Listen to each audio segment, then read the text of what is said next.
Hello बच्चों, welcome to M12। आज के वीडियो में हम आपके लिए इम्पॉर्टेंट क्वेश्चंस लेकर आए हैं क्लास 12 पोल साइंस के जो इनिशियल चैप्टर्स हैं। उसमें कुछ इम्पॉर्टेंट क्वेश्चंस ऐसे हैं जो आपको एग्ज़ाम में हेल्प कर सकते हैं, तो उन क्वेश्चंस के बारे में हम आज पढ़ने वाले हैं। तो चलिए पहला क्वेश्चन लेते हैं। पहला क्वेश्चन हमारा है, महाशक्तियाँ छोटे देशों को अपने साथ क्यों रखती थी। अब आपको पता होगा, हमने पहले चैप्टर में ये पढ़ा हुआ है। इसमें आपके जो इम्पोर्टेंट क्वेश्चंस हैं ये चैप्टर नंबर 1 से लेकर चैप्टर नंबर 3 तक हैं।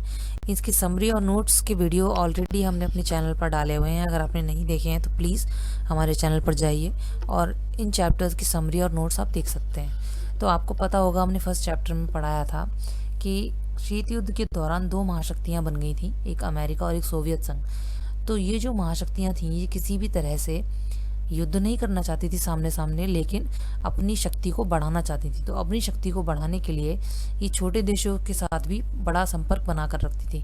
तो उसमें ये क्वेश्चन अगर उठता है कि छोटे देशों को ये अपने साथ लेकिन क्यों रखना चाहती थी जब वो खुद इतनी शक्तिशाली थी। तो इसका आंसर है, महाशक्तियाँ छोटे देशों के भूभाग को अपने सैनिक साधनों के रूप में प्रयोग करना चाहती थी। यानी कि उन छोटे देशों का जो भूभाग था, जो ज़मीन थी, वहाँ से वो अपने जो सैनिक साधन थे, यानी कि अपनी सेना का देख रेख करना, अपने सैनिक साधनों को बनाए रखना, अपने हथियारों को रखना, इसके रूप में वो प्रयोग उसको कर सकती थी। इनमें विरोधी देशों पर आक्रमण करने के लिए अपने सैनिक अड्डे बनाना और सैनिक जासूसी करना महत्वपूर्ण था। और वहाँ से उनका जो दुश्मन देश था उस पर वो नज़र भी रख सकते थे, उस पर आक्रमण भी कर सकते थे आसानी से, और वहाँ पर जासूसी भी कर सकते थे। सेकंड पॉइंट में वो कहता है, महाशक्ति छोटे देशों से सैन्य गठबंधन करके युद्ध में और युद्ध की सामग्री पर होने वाले खर्च को छोटे छोटे देशों में बांट कर अपने खर्च के बोझ को हल्का करना चाहती थी। तो महाशक्तियों को क्या फ़ायदा होता था इससे, जब वो छोटे देशों को अपने साथ मिला लेती थी तो और अपने हथियार और अपनी सैनिक सुविधाएं जो है वो उस देश में ट्रांसफ़र कर देती थी। कुछ सुविधाएं अगर वहाँ भेज देती थी तो क्या होता था कि वहाँ पर उन्होंने जो सेना तैनात करी है और जो हथियार रखे हैं उन सब की मेंटेनेंस करनी है, उन सब की देख रेख करनी है, और सैन्य बल पर होने वाला जितना भी खर्चा है वो सारा उस छोटे देश को उठाना पड़ता था। तो इस तरह से महाशक्तियों का वहाँ का खर्चा बच जाता था। महाशक्तियाँ छोटे देशों से सैन्य गठबंधन करके उन देशों के महत्वपूर्ण प्राकृतिक संसाधनों जैसे खनिज तेल आदि पदार्थों को अपने हित में प्रयोग करना चाहती थी। अब ऐसे छोटे देशों को वो मिलाती थी जहाँ पर खनिज संसाधन बड़ी प्रचुर मात्रा में होते थे, क्योंकि इन महाशक्तियों के पास हर जगह हर खनिज अवेलेबल नहीं हो सकता था, उपलब्ध नहीं हो सकता था। तो वो इन छोटे देशों के साथ संबंध स्थापित करके वहाँ के जो प्राकृतिक संसाधन है उसका प्रचुर मात्रा में उपयोग कर लेते थे, काफ़ी सारा यूज़ कर लेते थे उसे। अगला क्वेश्चन है आपका, क्यूबा मिसाइल संकट। क्यूबा मिसाइल संकट शीत युद्ध का चरम बिंदु था, इसे स्पष्ट करें। अक्टूबर 1962 का क्यूबा मिसाइल संकट शीत युद्ध के दौरान संयुक्त राज्य अमेरिका और सोवियत संघ के बीच एक सीधा और खतरनाक टकराव था। This is just America, not संयुक्त राज्य अमेरिका। अक्टूबर 1962 का जो क्यूबा मिसाइल संकट था उसमें शीत युद्ध किस किस के बीच में हुआ था, वो हुआ था अमेरिका और सोवियत संघ के बीच में सीधा सीधा टकराव हुआ था। क्यों? ये वे क्षण था जब दो महाशक्तियां परमाणु संघर्ष के सबसे करीब आ गई थी। क्यूबा यूएसएसआर का सहयोगी था, इसे यूएसएसआर से वित्तीय और राजनीतिक सहायता मिलती थी। ठीक है, क्यूबा जो था वो क्यूबा अपनी जो वित्तीय और राजनयिक यानी कि डिप्लोमेटिक जो सुविधाएं होती थी वो सारी किससे लेता था? सोवियत संघ से लेता था। 1962 में सोवियत संघ ने क्यूबा को रूसी बेस में बदलने का फैसला कर लिया। अब क्योंकि वो अमेरिका क्यूबा पे अपना अधिकार क्यों समझता था? क्योंकि अमेरिका की तटरेखा के बहुत पास में क्यूबा पड़ता था, तो वो उसे अपनी टेरिटरी में ही समझता था, अपनी सीमा में ही उसे समझता था, और इसीलिए वो क्यूबा पर अपना अधिकार मानता था। लेकिन सोवियत संघ जो था, सोवियत संघ क्यूबा का सहयोगी था, है ना, उसे वो वित्तीय सहायता देता था और वहाँ से राजनीतिक सहायता मिलती थी। तो ये जब देख कर के अमेरिका उस पर क्यूबा पर अपना अधिकार जमाना चाहता है, तो सोवियत संघ ने क्या किया? क्यूबा को रूसी बेस में बदल दिया, यानी कि वहाँ पर उसकी सेना तैनात कर दी, परमाणु मिसाइलें लगा दी। यूएसए के राष्ट्रपति ने यूएसएसआर को चेतावनी देने के लिए अमेरिकी युद्धपोतों को क्यूबा जाने वाले किसी भी सोवियत जहाज़ों को रोकने का आदेश दे दिया। और अमेरिका ने क्या किया था? अमेरिका ने क्यूबा की तरफ जाने वाले जितने भी युद्धपोत थे, वहाँ पर जो समुद्री रास्ता था वहाँ पर उसने अपने समुद्री जहाज खड़े कर दिए कि क्यूबा की तरफ जाने वाले किसी भी सोवियत संघ के जहाज को वहाँ ना जाने दिया जाए और उसे चेतावनी दे दी जाए कि वो यहाँ पर सीमा पार नहीं करेगा। इन घटनाओं ने ऐसा मोड़ लिया कि दोनों देशों को परमाणु युद्ध के करीब ला दिया था। इसलिए क्यूबा मिसाइल संकट शीत युद्ध का चरम था, क्योंकि क्यूबा को लेकर दोनों में सबसे पहले इसी बात को लेकर लड़ाई हुई थी और परमाणु हथियार दोनों ने अपने तैनात कर लिए थे। इसलिए लगभग शीत युद्ध लगभग जो है वो विश्व युद्ध होने वाला था। लेकिन वो क्योंकि दोनों के पास परमाणु हथियार थे और दोनों को ये पता था कि जो भी पहले परमाणु हमला करेगा केवल उस देश को नहीं, दूसरे देश को भी बहुत ही ज़्यादा भयंकर विध्वंस नुकसान होने वाला था। तो इतना विध्वंसक नुकसान से बचाने के लिए किसी ने भी परमाणु हथियार से युद्ध करने की पहल नहीं की। लेकिन दोनों के बीच में शीत युद्ध प्रारंभ हो गया, यानी कि दोनों अपनी अपनी शक्ति बढ़ाने का भरपूर जोर लगाते रहे, लेकिन सामने के सामने युद्ध उन्होंने नहीं किया। अगला क्वेश्चन है, शीत युद्ध की समाप्ति के बाद क्या गुटनिरपेक्षता की नीति प्रासंगिक एवं उपयोगी है? गुटनिरपेक्षता की नीति क्या थी? गुटनिरपेक्षता की नीति उन लोगों ने बनाई थी, उन देशों ने बनाई थी जो किसी भी गुट का हिस्सा नहीं बनना चाहते थे। शीत युद्ध के बाद 2 गुट बने थे, आपको पता है। शीत युद्ध 2 गुटों में था, अमेरिका में और सोवियत संघ में। तो ये 2 गुट बन गए थे, एक पश्चिमी बन गया था और एक पूर्वी। तो गुटनिरपेक्ष देश वो देश थे जो किसी भी गुट का हिस्सा बनना नहीं चाहते थे और स्वावलंबी रहना चाहते थे, अपने पर ही निर्भर रहना चाहते थे। द्वितीय विश्व युद्धोपरांत यानी कि द्वितीय विश्व युद्ध के बाद गुटनिरपेक्ष आंदोलन अकेला ऐसा आंदोलन रहा जो सैद्धांतिक प्रतिबद्धता के साथ जागरूक समूह के रूप में विश्व राजनीति में सक्रिय रहा है। मतलब कि दूसरे विश्व युद्ध के बाद जो गुटनिरपेक्ष आंदोलन था वो अकेला ऐसा आंदोलन था जो सैद्धांतिक प्रतिबद्धता यानी कि अपने सिद्धांतों पर टिका रहा, अपने सिद्धांतों पर बना रहा और सबको जागरूक करता रहा कि किसी भी शक्तिशाली महाशक्ति का हिस्सा केवल इसलिए ना बने कि आपके पास उतनी शक्ति नहीं है, ठीक है ना। इसी वजह से वो विश्व राजनीति में सक्रिय रहा। अवसरवादिता ने इस सम्मेलन को प्रभावित जरूर किया, किंतु अंतर्राष्ट्रीय राजनीति के सैद्धांतिक और व्यवहारिक स्वरूप में गुटनिरपेक्ष आंदोलन का योगदान महत्वपूर्ण रहा है। अवसरवादिता ने इसको प्रभावित जरूर किया। अवसरवादिता का मतलब ये है कि बहुत सारे मौके ऐसे मिले कि कुछ देश ऐसे भी रहे जिन्होंने मौका ढूंढा तो वो किसी महाशक्ति के साथ जुड़ गए, तो इसको प्रभावित जरूर किया। लेकिन अंतर्राष्ट्रीय राजनीति के नज़रिए से अगर देखा जाए तो सैद्धांतिक और व्यवहारिक रूप से गुटनिरपेक्ष आंदोलन का जो योगदान है वो काफ़ी महत्वपूर्ण रहा है। अब गुटनिरपेक्ष आंदोलन का महत्व क्या क्या बताया। एक तो ये कि ये शांति का अग्रदूत रहा। गुटनिरपेक्ष आंदोलन एक शांतिवादी आंदोलन प्रारंभ स्तंभ से रहा है जो मानवतावाद की धुरी है। इसको आप सीधी भाषा में अगर कहें तो ऐसे कहेंगे कि मानव गुटनिरपेक्षता का जो आंदोलन रहा ये एक शांतिवादी आंदोलन रहा, यानी कि ये हमेशा शांति का अग्रदूत रहा है। इसने हमेशा शांति फैलाने की कोशिश की। उसने कोशिश की कि किन्हीं भी देशों के बीच में युद्ध ना हो, शांति से बैठकर बातचीत हो सके और मानवतावाद आगे बढ़ सके। इस आंदोलन को मानव जगत की आत्मा और भविष्य कहा जाता है। इस आंदोलन को किस लिए कहा जाता है? क्योंकि इन्होंने मानव को सबसे पहले रखा, मानवता को सबसे पहले रखा। मानवता के नाते ये कोशिश की कि किसी भी देश में किसी भी प्रकार का हमला ना हो, दुश्मनी ना हो, ताकि जान माल का नुकसान ना हो और मानव की जो सुरक्षा है वो बनी रहे। अंतर्राष्ट्रीय तनावों को कम करने में महत्वपूर्ण भूमिका का निर्वाह इस आंदोलन के द्वारा किया गया जब विश्व में गुटिया सक्रिय राजनीति थी। अब ये कह रहा है कि जिस वक्त पूरे विश्व में 2 गुट बने हुए थे, पश्चिमी और पूर्वी, उस वक्त इस गुट निरपेक्ष आंदोलन की वजह से अंतर्राष्ट्रीय तनाव जो थे वो बहुत ज़्यादा कम होने में सहायता मिली। क्योंकि अंतर्राष्ट्रीय तनाव क्या थे? जो पश्चिमी गुट का हिस्सा थे वो पूर्वी गुट के हिस्से में जो देश आते थे उनके खिलाफ दुश्मनी रखते थे। हालांकि उनकी सीधी दुश्मनी कोई नहीं थी, लेकिन फिर भी क्योंकि वो अलग गुटों का हिस्सा थे इसलिए उन पर भी हमेशा हमला करने का या हमला होने का डर बना रहता था। लेकिन गुटनिरपेक्ष आंदोलन ने क्या किया, उसमें जो गुटनिरपेक्ष देश थे उन्होंने इस तरह से राजनयिक व्यवस्था की और आपस में बैठकर बातचीत करने और झगड़ों को सुलझाने की कोशिश की कि अंतर्राष्ट्रीय तनाव कम से कम हो सके। यह आंदोलन समस्याओं का समाधान अहिंसक और शांतिपूर्ण ढंग से करने के पक्षधर में रहा। वही मैंने कहने का मतलब है कि इन्होंने ये चाहा कि दोनों के देशों के बीच में अगर किसी प्रकार की कोई गलतफहमी या किसी प्रकार का कोई झगड़ा है भी तो शांतिपूर्ण तरीके से बातचीत करके वो ठीक हो जाए।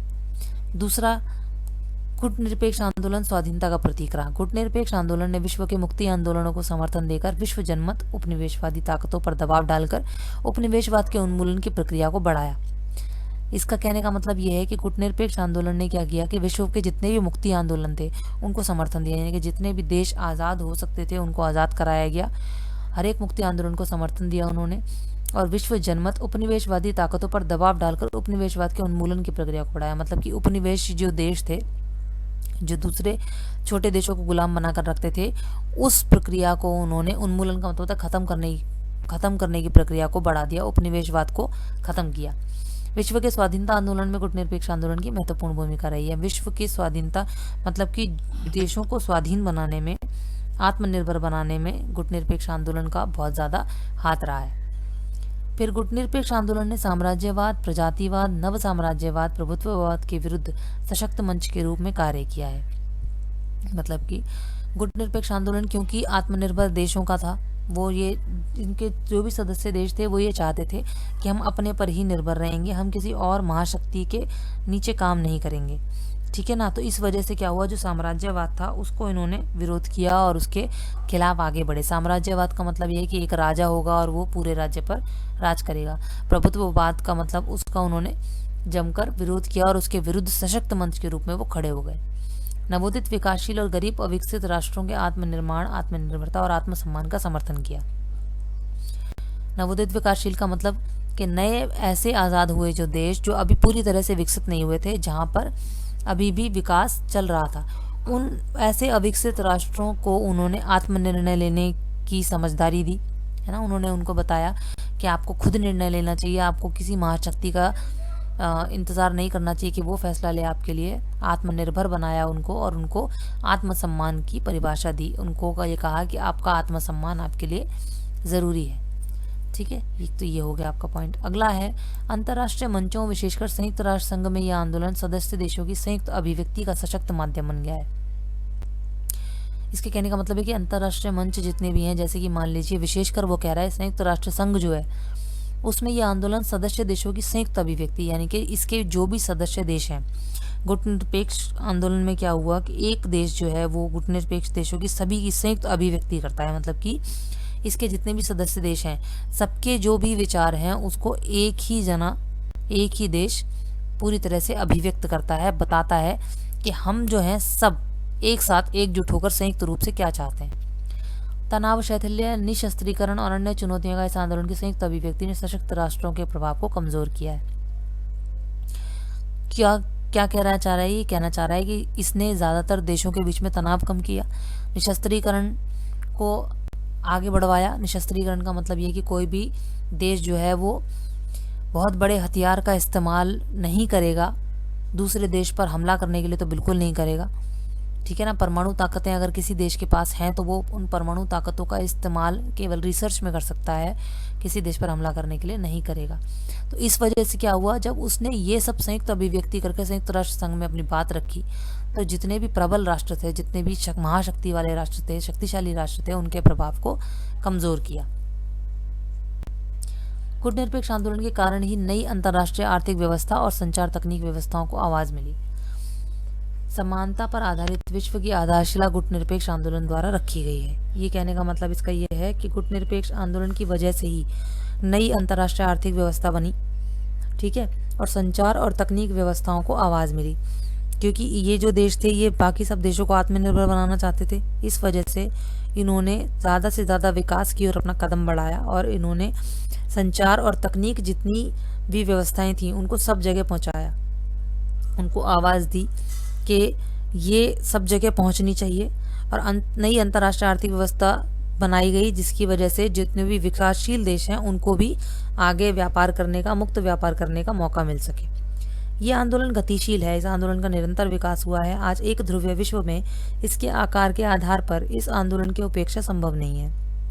ये कह रहा है कि ये गतिशील है, ये द्वितीय विश्व युद्ध के बाद से चल ही रहा है और अब तक भी चलता आ रहा है। और ये किस लिए है, ये आजकल जो एक ध्रुवीय विश्व बना हुआ है, यानी कि एक ताकत जिसमें जिसे सबसे ज़्यादा ताकतवर माना जाता है, उसमें इसके आकार पर इस आंदोलन की उपेक्षा नहीं की जा सकती, मतलब इस आंदोलन का विरोध नहीं किया जा सकता, क्योंकि ये उन सभी विकासशील देशों की आवाज़ उठाता है और उनको आगे बढ़ाने में मदद करता है, जो आगे बढ़ना चाहते हैं, जो विकास करना चाहते हैं, जो आगे व्यापार करना चाहते हैं, जो अपना अंतर्राष्ट्रीय व्यापार बढ़ाना चाहते हैं। अमेरिका के प्रभाव विस्तार के सामने तृतीय अंतर्राष्ट्रीय शक्ति का काम इसके द्वारा किया गया है।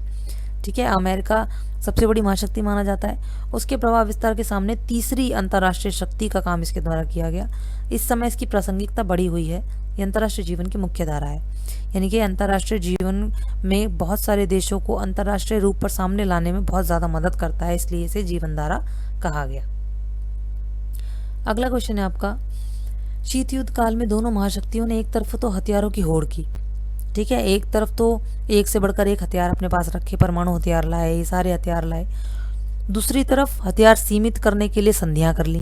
क्योंकि इसका आंसर है, शीत युद्ध के दौरान विश्व के सामने अनेक संकट आए थे और उसी दौरान खूनी लड़ाइयाँ भी लड़ी गई, विश्व युद्ध लड़े गए, लेकिन हम तीसरे विश्व युद्ध से बचे रहे। मध्यस्थ के माध्यम से युद्ध को कई बार टाला गया। मध्यस्थ का मतलब किसी को बीच में रखकर, ठीक है, युद्ध को कई बार टाला गया, बातचीत की गई और टाल दिया गया। अंत में ये बात उभर कर सामने आई कि किसी भी तरह युद्ध टालना जरूरी है। इस वजह से दोनों महाशक्तियों ने अपनी जिम्मेदारी को समझते हुए उचित व्यवहार पर बल दिया। क्या कहना चाह रहा है ये? इसका कहने का मतलब यह है कि वैसे तो इन दोनों देशों के महाशक्तियों के बीच में इतनी शक्तियों को लेकर लड़ाई थी, ताकत को लेकर इतनी ज़्यादा कंपटीशन था, लेकिन फिर भी कुछ देश बीच में आए और उनके साथ जब बातचीत हुई और उनको खुद भी समझ आया कि दोनों के पास परमाणु शक्ति हैं, तो जो भी देश हमला करेगा वहाँ पर अपने देश के साथ, अपने देश में, साथ वाले देश में और दुश्मन देश में भी बराबर ही जान माल का नुकसान होगा, बहुत ही ज़्यादा विध्वंस मचेगा और देश को वापस ऊपर उठाना मुश्किल हो जाएगा। इसीलिए इन बात को उन्हें समझ में आ गई और उन्होंने उचित व्यवहार किया और युद्ध को टाल दिया। हालांकि शीत युद्ध के दौरान दोनों ही गठबंधनों के बीच प्रतिद्वंदिता समाप्त नहीं हुई थी। हालांकि इन्होंने सामने सामने युद्ध तो नहीं किया, लेकिन इनके बीच में प्रतिद्वंदिता बहुत ज़्यादा हुई, कॉम्पिटिशन हो गया। इसी कारण एक दूसरे के प्रति शंका की हालत में दोनों गुटों ने भरपूर हथियार जमा कर लिए और लगातार युद्ध के लिए तैयारी करते रहे। अब क्या हुआ कि इन्होंने युद्ध तो किया नहीं, लेकिन इनको हमेशा ये डर बना रहा कि सामने वाला देश युद्ध कर देगा, सामने वाला देश कभी भी हमला कर सकता है। इसीलिए ये हमेशा अपनी सेना को तैयार रखते थे, हथियार जमा किए, नए नए हथियार लाए, अपने पास जमा करने लगे, सेना को हर वक्त तैयार रखा कि कभी भी हमारे ऊपर हमला हो सकता है। हथियारों के बड़े जखीरे से युद्ध से बचे रहने के लिए ज़रूरी माना गया। उस वक्त ये बहुत ज़रूरी माना गया कि हम ज़्यादा से ज़्यादा हथियार अपने पास रखेंगे, अपनी सेना को तैयार रखेंगे, तो हमारे ऊपर अगर कभी हमला होगा तो हम तैयार रहेंगे। दोनों देश लगातार इस बात को समझ रहे थे कि संयम के बावजूद युद्ध हो सकता है। दोनों देशों को ये शक था कि हमने रोक तो लगा रखी है, लेकिन हम सामने वाले देश पर भरोसा नहीं कर सकते, वो हो सकता है कभी भी युद्ध कर दे हमारे ऊपर। दोनों पक्षों में से कोई भी दूसरे के हथियारों की संख्या को लेकर गलत अनुमान लगा सकता था। अब दोनों पक्षों में से किसी को भी ये गलतफहमी नहीं पालना चाहता था कोई भी कि नहीं उसके पास हथियार कम है, हमारे पास ज़्यादा है। कोई भी इस बात को कम नहीं आंक सकता था कि किसी देश के पास, सामने वाले देश के पास कितने हथियार हैं। दोनों गुट एक दूसरे की मंशा को समझने में भूल कर सकते थे। हो सकता था कि दोनों एक दूसरे की बात समझने में भूल कर जाते। इसके अतिरिक्त सवाल ये भी था कि कोई परमाणु दुर्घटना हो गई तो क्या होगा। यदि किसी सैनिक ने शरारत कर दी या कोई गलती से परमाणु हथियार चला देगा तो फिर क्या होगा। इस प्रकार की गलती को शत्रु देश क्या समझेगा और फिर उसे विश्वास कैसे दिलाया जाएगा कि भूलवश हुआ है। इस कारण समय रहते अमेरिका और सोवियत संघ ने कुछ परमाणविक अन्य हथियारों को सीमित या समाप्त करने के लिए आपस में सहयोग करने का फैसला किया। अब चोर आपको समझ में आ गया होगा। मतलब इसका ये था कि इनको एक दूसरे पर शक रहता था, इसलिए इन्होंने परमाणु हथियार इकट्ठे किए, कई तरह के हथियार इकट्ठे किए कि कभी भी हमारे ऊपर हमला हो सकता है। भाई हम सामने वाले के देश के बारे में नहीं कह सकते कि वो हमला नहीं करेगा। फिर उसके बाद क्या हुआ, लेकिन फिर भी इन दोनों ने सोचा कि मान लीजिए कि हमने हथियार इकट्ठे कर रखे हैं, मान लीजिए किसी सैनिक ने गलती से हथियार चला दिया, परमाणु हथियार चला दिया और सामने वाला देश ध्वस्त हो गया। और गलती से हुआ ये, लेकिन सामने वाले देश को आप कैसे विश्वास दिलाओगे कि गलती से हमने आपका पूरा देश व्यस्त कर दिया, विध्वंस कर दिया, खत्म कर दिया, तो आप उसको नहीं समझा पाओगे। फिर क्या होगा, फिर वो देश हमला करेगा, उसके साथ वाले देश पर फिर वही तीसरा विश्व युद्ध हो जाएगा। इसीलिए इस खतरे को समझते हुए और इस तरह की सिचुएशन ना आ जाए, ऐसे हालात पैदा ना हो जाएं, इसी बात को समझते हुए उन्होंने कुछ परमाणविक और हथियारों को सीमित करने वाली या समाप्त करने वाली संधियां कर दी। इस तरह से इस चलते दोनों महाशक्तियों ने शस्त्रीकरण की होड़ को रोकने के लिए और मानव जाति की भलाई के लिए अलग अलग समझौते कर लिए। चलिए अगले क्वेश्चन में वो कहता है कि सोवियत संघ के विघटन के 4 कारण बताओ। आपको पता होगा कि जब दूसरा विश्व युद्ध खत्म हुआ था उसके बाद दो महाशक्तियां बन गई, अमेरिका और सोवियत संघ। लेकिन धीरे धीरे करके अमेरिका जो है वो शक्ति बढ़ाता चला गया और सोवियत संघ में फूट पड़ी। सोवियत संघ धीरे धीरे कमजोर होता गया और अंत में जाकर इसका विघटन हो गया, खत्म हो गया सोवियत संघ। तो वो पूछ रहा है सोवियत संघ के विघटन के क्या कारण थे। पहला कारण, एक दल का प्रभुत्व। सोवियत संघ के बारे में हमने ये पढ़ा था कि सोवियत संघ में एक ही पार्टी थी, वहां पर कोई विपक्ष था ही नहीं, केवल एक ही पार्टी थी और वही पार्टी राज करती थी, जिसे कहते थे कम्युनिस्ट पार्टी या फिर साम्यवादी दल। वही उसका वर्चस्व था, वही राज करता था। किसी और को विपक्ष को आने की अनुमति ही नहीं थी, किसी दूसरी पार्टी को आने की अनुमति ही नहीं थी। इसी वजह से कोई सरकार उनके आगे कुछ बोल नहीं पाती थी। जो सरकार ने फैसला ले लिया वो फाइनल, जिसके द्वारा सोवियत संघ में एक ही दल कम्युनिस्ट पार्टी का पूर्ण अंकुश था। पूरा जो रोक लगा रखी थी या जो भी राज चलता था वो एक ही पार्टी का चलता था। कम्युनिस्ट पार्टी को आप साम्यवादी दल भी लिख सकते हैं। सोवियत संघ की जनता की इच्छा को पूरा करने में असमर्थ थी कम्युनिस्ट पार्टी और साथ ही गणराज्यों के समूह के रूस के प्रभुत्व को देखते हुए जनता शोषित महसूस करती थी। अब क्या हो गया कि एक तो साम्यवादी दल का राज था, एक ही तो उसमें भी इसके जितने सदस्य देश थे सोवियत संघ के, उसमें सबसे ज़्यादा ताकत थी रूस की, सबसे ज़्यादा रूस की चलती थी और सोवियत संघ में रूस का बहुत दबदबा था। इस वजह से रूस क्योंकि अपने कानून चलाता था, उस वजह से जनता जो है बड़ा शोषण महसूस करती थी और वहाँ पर जनता में किसी को भी कुछ भी अपना विचार व्यक्त करने की, अपनी विचारों को अभिव्यक्त करने की आज़ादी नहीं थी। दूसरा कारण, साम्यवादी व्यवस्था का सत्तावादी होना। समाजवादी व्यवस्था में जनता के अधिकार समाप्त कर दिए गए थे, निजी संपत्ति समाप्त कर दी, बल्कि सारे अधिकार सरकार के पास आ गए। ठीक है, इन्होंने सत्ता जब चलाई कम्युनिस्ट पार्टी ने, साम्यवादी दल ने, तो क्या किया, उन्होंने कहा कि सारे के सारी जितनी भी ज़मीन है और जितना भी प्रॉपर्टी है वो सारी की सारी सरकार के हाथों में आएगी। कोई निजी संपत्ति किसी के पास नहीं होगी, सब कुछ सरकार का होगा। लोगों से उनके अधिकार समाप्त कर दिए गए थे और उनकी संपत्ति छीन ली गई। सरकार के निर्णय जनता पर थोपे जाने लगे, इससे वो सत्तावादी हो गई, जनता में संतोष बढ़ गया। अब क्या हुआ कि सरकार जो भी फैसला लेती थी उसे जनता पर थोप देती थी, चाहे जनता उससे खुश है चाहे नहीं है। इस वजह से जनता में असंतोष बहुत ज़्यादा बढ़ गया था। तीसरा कारण रहा संसाधनों का सही से प्रयोग ना होना। द्वितीय विश्व युद्ध के बाद कुछ लोगों का मानना था कि पूर्वी यूरोप पर सोवियत संघ का प्रभुत्व हो गया है। ठीक है, दूसरे विश्व युद्ध के बाद कुछ लोग मानते थे कि भाई पश्चिमी यूरोप जो था वो अमेरिका के पास आ गया था और पूर्वी यूरोप सोवियत संघ का प्रभुत्व हो गया उस पर। उन देशों पर अपना प्रभावी नियंत्रण बनाए रखने के लिए अपने आर्थिक संसाधनों का बड़ा भाग उन देशों पर खर्च करना पड़ा। अब क्योंकि वो अपने पास से अलायंस बनाए रखना चाहता था, क्या बोलते हैं उसको, गठबंधन बनाए रखना चाहता था पूर्वी देशों के साथ। तो वो चाहता था कि ज़्यादा से ज़्यादा यूरोप में जितने भी पूर्व में देश हैं वो सबके सब मेरे पास आ जाएं। इसीलिए उनको सुविधा कुछ देने के लिए, ताकि वो उसके साथ जुड़ जाएं, वो अपने संसाधनों का बड़ा भाग उन देशों पर खर्च करता था। इसके अलावा शस्त्रों पर खर्च करता था, क्योंकि भाई अमेरिका से खतरे का डर लगातार उसे बना हुआ था शीत युद्ध के दौरान, तो वो सेना पर भी बहुत ज़्यादा खर्चा करता था। ठीक है ना, तो इसकी वजह से जनता की जो इच्छाएं थी वो पूरी नहीं हो सकती थी। अगला कारण है पश्चिमी देशों की तुलना में सोवियत संघ का पिछड़ना। शीत युद्ध में यूरोप दो भागों में बट गया था, पूर्वी यूरोप और पश्चिमी यूरोप। पश्चिमी यूरोप में पूंजीवादी व्यवस्था तेजी से विकसित होती चली गई। ठीक है, वहाँ पर क्या था, वहाँ पर निजी व्यवस्था थी। ठीक है, लोकतंत्र भी था और लोगों के पास अपनी निजी व्यवस्था थी, जिससे कि व्यापार काफ़ी ज़्यादा बढ़ गया था और अर्थव्यवस्था काफ़ी मजबूत हो गई। जनता की आकांक्षाएं और आवश्यकताएं पूरी होती थी वहाँ पर, पूरी करने में वो सफल रहा। इसीलिए देश का आर्थिक विकास है वो तेजी से हो गया। दूसरी तरफ सोवियत संघ जो है वो पिछड़ता चला गया और इससे उसकी अर्थव्यवस्था चरमरा गई। परिणाम स्वरूप वहाँ की जनता पूंजीवाद की तरफ आकर्षित हो गई। वहाँ की जनता को लगा कि पूंजीवाद बेहतर है। अगला कारण था मिखाइल गोर्बाचेव की सुधार नीति। मिखाइल गोर्बाचेव की सुधार नीति पुनर्रचना और खुलेपन की नीति को लागू किया था। उसने कहा कि इसकी जो संरचना है उसको दोबारा बनाया जाए, सोवियत संघ की जो है उसे दोबारा संरचित किया जाए और फिर उसमें कुछ खुलापन लाया जाए, कि मतलब कि लोगों को भी कुछ बोलने की आज़ादी हो और सत्तावादी ना हो इतना। तब यह सोवियत संघ की जनता को पता चला कि आर्थिक प्रगति के मामले में पश्चिमी जगत सोवियत संघ से बहुत आगे है। अब जब उसने खुलापन लाया और जनता को भी कुछ बातों का पता चला, तो उनको ये मालूम हुआ कि जो पश्चिमी देश हैं वो तकनीक की तुलना में या फिर विकास के क्षेत्र में काफ़ी आगे निकल गए सोवियत संघ से।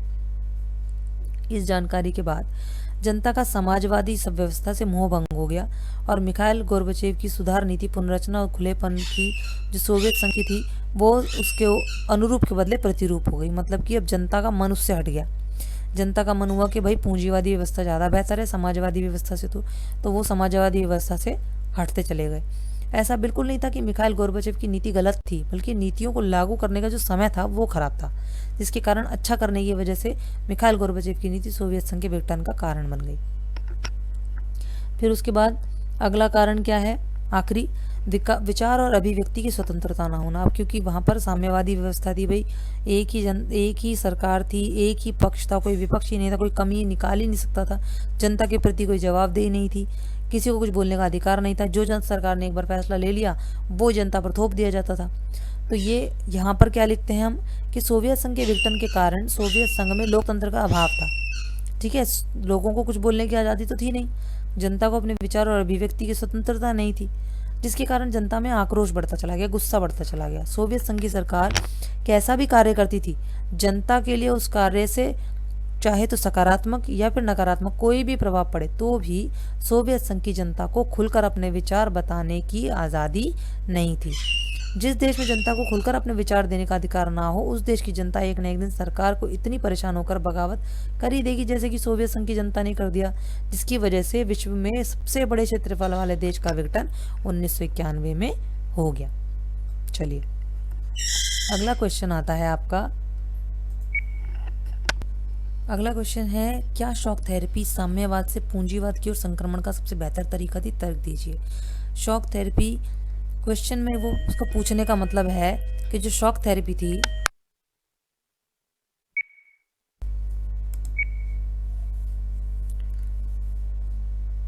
पूर्व पतन के बाद पूर्व सोवियत संघ के गणराज्य जो थे एक सत्तावादी समाजवादी व्यवस्था से लोकतांत्रिक पूंजीवादी व्यवस्था तक के कष्टदायी संक्रमण से होकर गुजरे, यानी कि बहुत तेजी से वहाँ की जो समाजवादी व्यवस्था थी, साम्यवादी व्यवस्था थी, वो पूंजीवादी व्यवस्था की तरफ चली। रूस, मध्य एशिया के गणराज्य और पूर्वी यूरोप के देशों में पूंजीवाद की ओर संक्रमण के खास मॉडल अपनाया। कौन से देश थे? रूस, मध्य एशिया के गणराज्य और पूर्वी यूरोप के देशों में पूंजीवाद का एक ऐसा मॉडल अपनाया गया जो जल्दी से जल्दी वहाँ के साम्यवाद समाजवाद को पूंजीवाद में बदल देगा। विश्व बैंक और अंतर्राष्ट्रीय मुद्रा कोष ने इसको निर्देशित किया और इस मॉडल को शॉक थेरेपी कहा गया, यानी कि आघात देकर उपचार करना।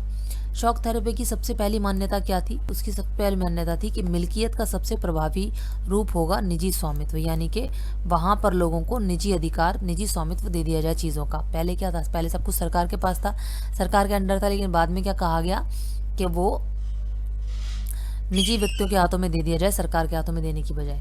इसके अंतर्गत राज्य की संपदा के निजीकरण और व्यावसायिक स्वामित्व के ढांचे को तुरंत अपनाने की बात शामिल की गई, यानी कि जो राज्य का संपदा थी, जो राज्य की दौलत थी, जो भी उसकी संपदा थी, भूमि, जमीन, उद्योग जो भी थे, वो उनको निजीकरण कर दिया जाए और व्यावसायिक स्वामित्व के ढांचे को तुरंत अपना लिया जाए। सामूहिक फार्म को निजी फार्म में बदल दिया। ठीक है, पूंजीवादी पद्धति से खेती शुरू कर दी, यानी कि लोगों को खेतों पर उनका निजी स्वामित्व दे दिया गया कि ये खेत जिसके मालिक था जो उसके नाम पर कर दिया गया। इस संक्रमण में राज्य नियंत्रित समाजवाद और पूंजीवाद के अतिरिक्त किसी भी वैकल्पिक व्यवस्था, यानी कि इसके अलावा किसी और तीसरे रुख को मंजूर नहीं किया गया। लेकिन 1990 में अपनाई गई शॉक थेरेपी जनता के उपभोग उस आनंद लोक तक नहीं ले जा पाई जिसका उसने वादा किया था। मतलब कि 1990 में जब ये शॉक थेरेपी अपनाई गई तो उससे लोगों को उतना सुख नहीं मिला, उतना फायदा नहीं हुआ जितना कि वादा किया गया था। अमूमन शॉक थेरेपी से पूरे देश में अर्थव्यवस्था तहस नहस हो गई। अब क्या हुआ? शॉक थेरेपी से उल्टा प्रभाव पड़ा, यानी कि वहाँ की जो अर्थव्यवस्था थी वो भी खत्म हो गई, जनता को बर्बादी की मार झेलनी पड़ गई। 90% उद्योग जो थे वो निजी हाथों में चले गए थे, कंपनियों को बेच दिए गए थे, जिसकी वजह से रूसी मुद्रा जो थी, रूबल, उसमें नाटकीय रंग से गिरावट आ गई। अब मुद्रा में गिरावट आने की वजह से क्या हुआ कि वहाँ पर उन्होंने लोगों के साथ क्या, उसे पूरा करने के लिए उन्होंने क्या किया कि सरकारी रियायतें थी उनको ख़त्म कर दिया, जिसकी वजह से और ज़्यादा लोग गरीबी में आ गए। जो मध्यम वर्गीय थे वो तो बिल्कुल ही हाशिए पर आ गए। ठीक है ना, लोगों की जमा पूंजी चली गई। समाज कल्याण की पुरानी व्यवस्था को क्रम से नष्ट कर दिया गया। मध्यम वर्ग समाज हाशिए पे आ गया। कई दिन तक एक माफिया वर्ग उभरा जो अधिकतर आर्थिक गतिविधियों को नियंत्रण में ले लिया। इसके आधार पर हम ये कह सकते हैं कि शॉक थेरेपी जो थी वो समाजवाद से पूंजीवाद की ओर संक्रमित का उचित तरीका नहीं था, क्योंकि पूंजीवाद सुधार अगर उन्हें लाने थे तो उन्हें धीरे धीरे लाने चाहिए थे, एकदम से नहीं लाने चाहिए थे। चलिए अगला क्वेश्चन है आपका, एक आर्थिक समुदाय के रूप में बने यूरोपीय संघ ने एक राजनीतिक संगठन का रूप कैसे लिया? एक लंबे समय से बना यूरोपीय संघ आर्थिक सहयोग वाली व्यवस्था से बदलकर ज्यादा से ज्यादा राजनीतिक रूप लेता गया है। ठीक है, वो कह रहा है कि लंबे समय तक जो यूरोपीय संघ बना रहा वो आर्थिक सहयोग वाली व्यवस्था से बदलकर ज़्यादा से ज़्यादा राजनीतिक रूप, मतलब कि पहले वो केवल आर्थिक व्यवस्था वाला एक संघ था जिसमें कि ज़्यादा से ज़्यादा देश उसके साथ जुड़े हुए थे, लेकिन धीरे धीरे वो राजनीतिक रूप लेता चला गया। अब यूरोपीय संघ स्वयं काफ़ी हद तक एक विशाल राष्ट्र राज्य की तरह काम करना है। हालांकि यूरोपीय संघ का एक संविधान बनाने की कोशिश तो असफल हो गई, यानी कि यूरोपीय संघ ने संविधान बनाने की भी कोशिश की थी जो कि असफल हो गई। लेकिन इसका अपना झंडा, गान, स्थापना दिवस और अपनी मुद्रा है, यानी कि इसका अपना संविधान नहीं है लेकिन इसका अपना झंडा है, इसका अपना गाना है, राष्ट्रीय गान है, स्थापना दिवस है और अपनी मुद्रा भी है।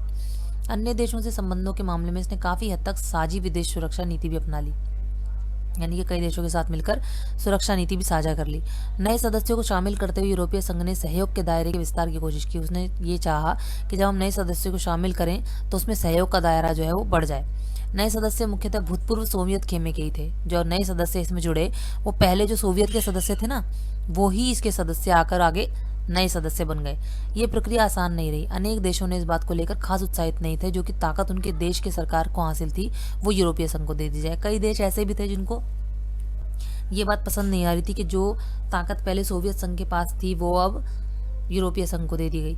यूरोपीय संघ में कुछ देशों को शामिल करने के सवाल पर भी असहमति है और यहाँ पर कुछ देशों को शामिल करने के ऊपर लोगों ने असहमति भी जताई है कि हमें मंजूर नहीं है कि कुछ देशों को इसका सदस्य बनाया जाए। फिर यूरोपीय संघ का आर्थिक, राजनीतिक, कूटनीतिक और सैनिक प्रभाव बहुत जबरदस्त है। उसका प्रभाव उसके नजदीकी देशों पर ही नहीं बल्कि एशिया और अफ्रीका के दूर दराज के मुल्कों पर भी पड़ा है। ये विश्व व्यापार संगठन जैसे अंतर्राष्ट्रीय व्यापार संगठनों के अंदर एक महत्वपूर्ण समूह के रूप में जाना जाता है। यानी कि विश्व व्यापार संगठन जो है, जो पूरे विश्व के व्यापार को देखरेख करता है, संचालित करता है, उसमें एक महत्वपूर्ण भाग इसका माना जाता है यूरोपीय संघ। यूरोपीय संघ के 2 देश सदस्य हैं, ब्रिटेन और फ्रांस। वो सुरक्षा परिषद के स्थायी सदस्य हैं। ठीक है, यूरोपीय संघ के 2 सदस्य देश हैं ब्रिटेन और फ्रांस, जो कि सुरक्षा परिषद के भी स्थायी सदस्य हैं। यूरोपीय संघ के कई और देश सुरक्षा परिषद के अस्थायी सदस्य हैं, यानी कि और भी बहुत सारे इसके सदस्य देश हैं जो कि इसके अस्थायी सदस्य भी हैं। चीन के साथ मानवाधिकारों के उल्लंघन और पर्यावरण विनाश के मामलों पर धमकी या सैनिक शक्ति का प्रयोग करने की जगह कूटनीति, आर्थिक निवेश और बातचीत की नीति की ज़्यादा प्रभावी हुई है। मतलब कि ये इस नीति पर काम नहीं करता कि अगर किसी देश को कुछ बताना है, कुछ समझाना है तो अपनी सैनिक शक्ति या अपनी ताकत का या धमकी का प्रयोग किया जाए, बल्कि यूरोपीय संघ की कोशिश होती है कि उसकी जगह कूटनीति, आर्थिक निवेश और बातचीत की नीति अपनाई जाए ताकि ज़्यादा से ज़्यादा सहयोग बनाया जा सके। ठीक है, अधिराष्ट्रीय संगठन के तौर पर यूरोपीय संघ आर्थिक, राजनीतिक और सामाजिक मामलों में दखल देने में सक्षम है, लेकिन अनेक मामलों में इसके सदस्य देशों की अपनी विदेश और रक्षा नीति है जो कई बार एक दूसरे के खिलाफ हो जाती है। अब क्योंकि यूरोपीय संघ में बहुत सारे देश आते हैं, ठीक है, तो ये आर्थिक, राजनीतिक और सामाजिक मामलों में दखल देने में ये इतना संगठन इसका मजबूत है कि ये दूसरे देशों में आर्थिक, राजनीतिक और सामाजिक मामलों में दखल दे सकता है, लेकिन अनेक मामलों में इसके सदस्य देशों की अपनी विदेश और रक्षा नीति होती है जो कि कभी कभार ये यूरोपीय संघ की बात नहीं मानते और इनकी अपनी रक्षा नीति होती है जो एक दूसरे के कभी कभी खिलाफ भी चले जाते हैं इसके सदस्य। चलिए अगला क्वेश्चन है आपका, एक आर्थिक समुदाय के रूप में बने यूरोपीय संघ ने एक राजनीतिक संघ 2020 की मुख्य विशेषताएं बताइए। तो आसियान की 4 मुख्य विशेषताएं हैं कि एक तो आसियान एकमात्र ऐसा संगठन है जो एशियाई देशों और विश्व शक्तियों को राजनीतिक और सुरक्षा मामलों पर चर्चा के लिए राजनीतिक मंच उपलब्ध कराता है। मतलब कि आसियान जो है वो एशिया का एक ऐसा संगठन है जो एशियाई देश जितने भी हैं और दूसरी विश्व शक्तियां जितनी भी हैं उनको राजनीतिक और सुरक्षा मामलों पर आपस में वो लोग चर्चा कर सकें, इसके लिए एक राजनीतिक मंच उपलब्ध कराता है। आसियान देशों को साझा बाजार और उत्पादन आधार तैयार करके इस इलाके के सामाजिक और आर्थिक विकास करने में सहयोग देता है। मतलब कि ये देशों को एक साझा बाजार और उत्पादन आधार तैयार करने में मदद करता है। साझा बाजार मतलब कि 2 देश आपस में व्यापार करना चाहें तो उनको आपस में बाजार मिल सके आसानी से, उनको सुविधाएं मिल सकें कि वो एक दूसरे के साथ व्यापार कर सकें और उस इलाके के सामाजिक और आर्थिक विकास में मदद करने में सहयोग करता है। आसियान हर देश में शांति, निष्पक्षता, सहयोग, अहस्तक्षेप को बढ़ावा देने और राष्ट्रों के आपसी अंतर और संप्रभुता के अधिकारों का सम्मान करने पर अपनी वचनबद्धता जाहिर करता है। आसियान का उद्देश्य क्या है कि हर देश में शांति, निष्पक्षता, सहयोग, अहस्तक्षेप का बढ़ावा दिया जाए, मतलब कि अननेसेसरी बिना बात के दखल ना दिया जाए, और सहयोग की भावना हो, निष्पक्षता हो, शांति हो, और राष्ट्रों में आपसी अंतर और संप्रभुता के अधिकार, यानी कि कोई देश अपने फैसले लेना चाहता है, खुद पर आत्मनिर्भर रहकर खुद ही फैसले लेना चाहता है, तो उसका सम्मान किया जाए, उस पर अपनी वचनबद्धता जाहिर करता है, मतलब कि वो वचन देता है कि वो इस तरह से आप उन देशों का सम्मान करेगा।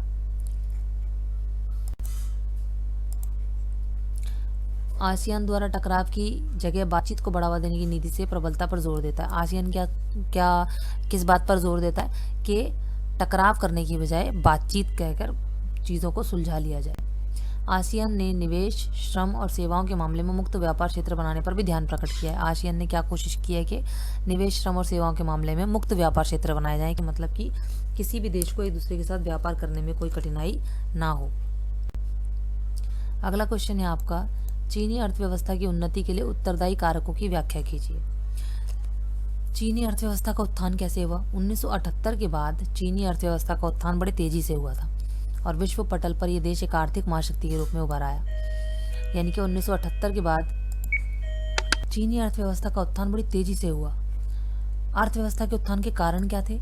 पहला कारण था आर्थिक सुधार। चीन ने आर्थिक सुधारों के साथ मुक्त व्यापार पर जोर दिया था, जिससे ये तेजी से आर्थिक वृद्धि कर रहा है। यानी कि उसने आर्थिक सुधारों को लाने के लिए मुक्त व्यापार क्षेत्र खोल दिया, यानी अंतर्राष्ट्रीय स्तर पर जो व्यापार की सीमा है उसने बढ़ा दी कि वो ज़्यादा से ज़्यादा देशों से व्यापार कर सके।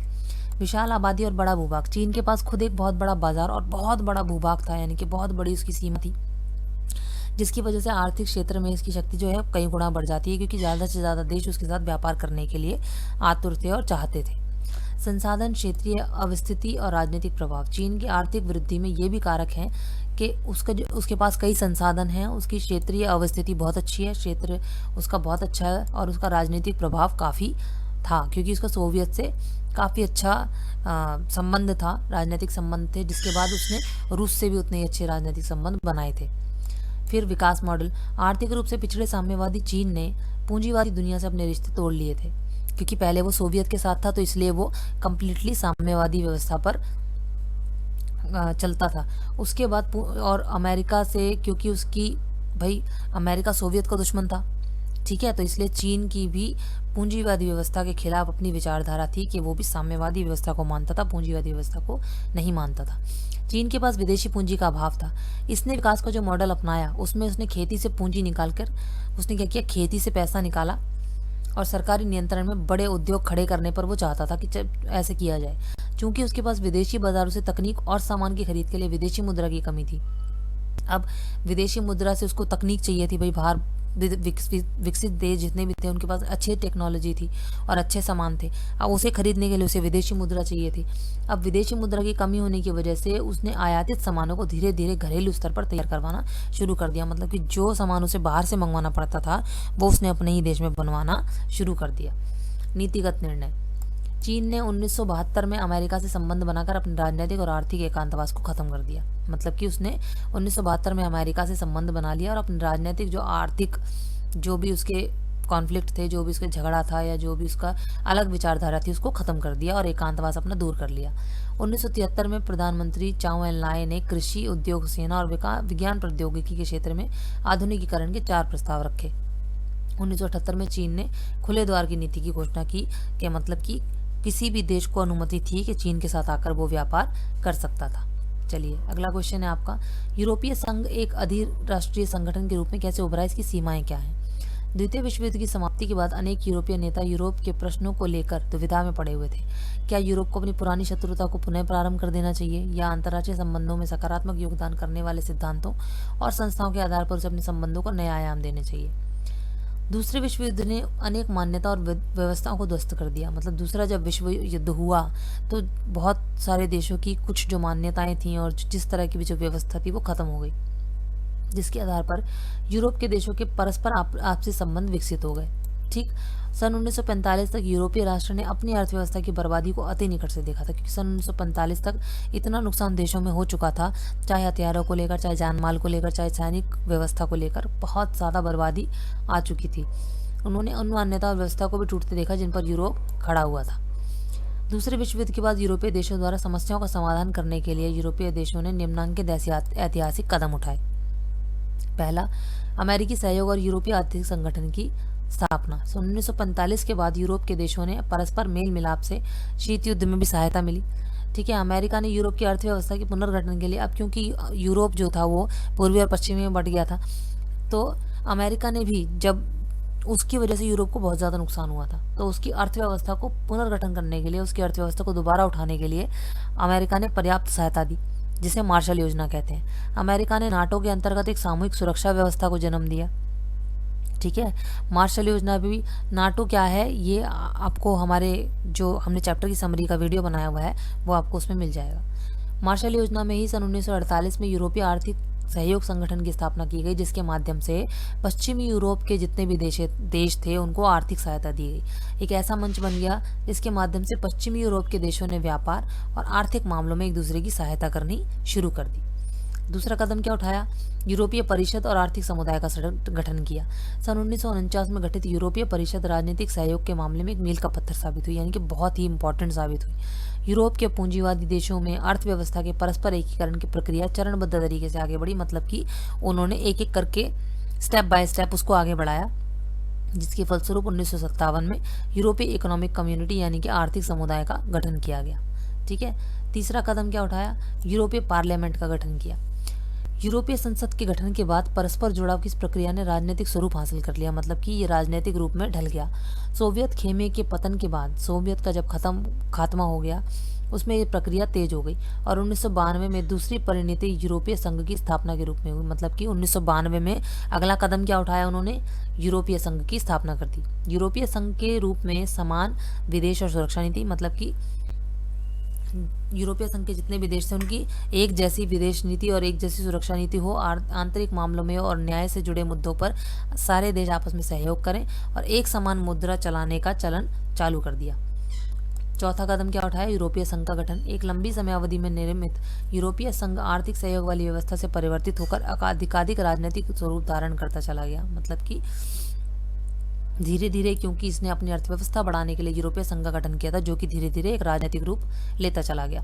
अब यूरोपीय संघ काफी सीमा तक एक विशाल राष्ट्र राज्य की तरह ही कार्य करने लगा। हालांकि यूरोपीय संघ का एक अलग संविधान निर्मित किए जाने की असफल कोशिश थी, परंतु इसका अपना झंडा, गान, स्थापना दिवस और अपनी मुद्रा है, ये हम ऊपर भी ऑलरेडी पढ़ चुके हैं क्वेश्चन में। अन्य देशों के संबंधों के मामले में इसने काफी सीमा तक संयुक्त विदेश और सुरक्षा नीति भी अपनाई है। नए देशों को शामिल करते हुए यूरोपीय संघ ने सहयोग के दायरे में रहते हुए विस्तार का प्रयास किया। नए सदस्य जो थे वो पूर्वी सोवियत, मतलब कि पहले जो सोवियत के सदस्य थे उन्होंने ही आकर बाद में यूरोपीय संघ को ज्वाइन कर लिया। इसकी सीमाएं क्या हैं? इसकी सीमाएं एक अधिराष्ट्रीय संगठन के रूप में यूरोपीय संघ आर्थिक, राजनीतिक और सामाजिक मामलों में हस्तक्षेप करने में सक्षम है, लेकिन अनेक मामलों में इसके अपने ही देशों की कुछ ऐसी विदेश और सुरक्षा नीतियां जो अलग अलग हैं, डिफरेंस हैं, उनमें अंतर है, जिसकी वजह से आपस में ही इन दोनों में कभी कभी विरोध हो जाता है। उदाहरण के तौर पर इराक पर अमेरिकी हमले में ब्रिटिश प्रधानमंत्री तो उनके साथ थे। मतलब अमेरिका ने जब इराक पर हमला किया तो ब्रिटिश प्रधानमंत्री ने उनका साथ दिया, लेकिन जर्मनी और फ्रांस इस आक्रमण में उनके साथ नहीं थे। इस तरह यूरोप के कुछ भागों में यूरो को लागू किए जाने के कार्यक्रम को भी लेकर मतभेद रहा। पूर्व ब्रिटिश प्रधानमंत्री मार्गरेट थैचर ने ग्रेट ब्रिटेन को यूरोपीय बाजार से अलग रखा। डेनमार्क और स्वीडन ने मास्ट्रिक्ट संधि और संयुक्त यूरोपीय मुद्रा यूरो को मानने का प्रतिरोध किया, मतलब कि विरोध किया कि हम नहीं मानेंगे यूरो को। इसलिए इन तथ्यों से स्पष्ट है कि विदेशी और रक्षा मामलों में कार्य करने की यूरोपीय संघ की जो क्षमता है वो काफी सीमित है। तो ये आपके क्वेश्चंस बच्चों हो गए हैं। आई होप आपको इन क्वेश्चन से काफी हेल्प मिलेगी। हम और भी क्वेश्चंस लेकर आपके सामने आते